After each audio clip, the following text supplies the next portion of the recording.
জামাই হইয়া শ্বশুরের কাছ থেকে লুঙ্গি প্যান্ট শার্ট এগুলো চাইতেছে, তোমার কি একটু লজ্জা করতেছে না? এমন ভাবে সিসি করলাম মানে আব্বার কাছে আমি বিড়ি চাইছি, জিগা আব্বারে বিড়ি চাইছি, আব্বা চাইছি শার্ট প্যান্ট, লজ্জা পাওয়ানোর কি আছে? তুমি জামাই, তুমি তার কাছ থেকে শার্ট প্যান্ট কেন চাইবা? তুমি উল্টা তার জন্য শার্ট প্যান্ট কিনে তারে উপহার দিবা। আর আমি জামাই, ঘর জামাই, আমার আব্বাই দিব না? আব্বাই যদি ঘর শ্বশুর হইতো মানে আমাকে বাড়িতে গিয়ে থাকতো তাহলে তারে দিতাম।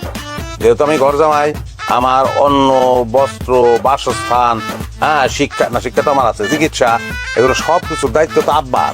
হ্যাঁ সেই হিসাবে আমি বস্ত্রটা চাইছি। কি আব্বা আমার কথায় কি যুক্তির অভাব আছে? ঠিক আছে না আমার কথা? হ্যাঁ তুই ঠিক কথা বুঝ।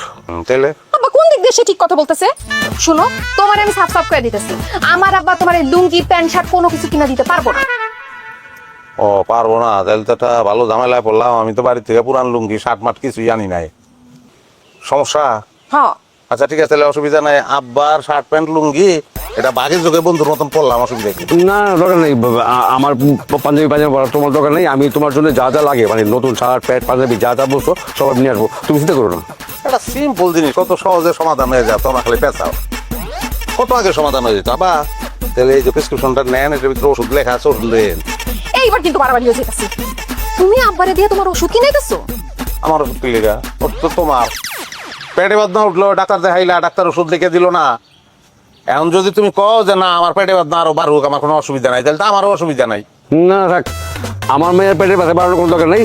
আমি ওষুধ আনতেছি, দাও প্রেসক্রিপশন দাও।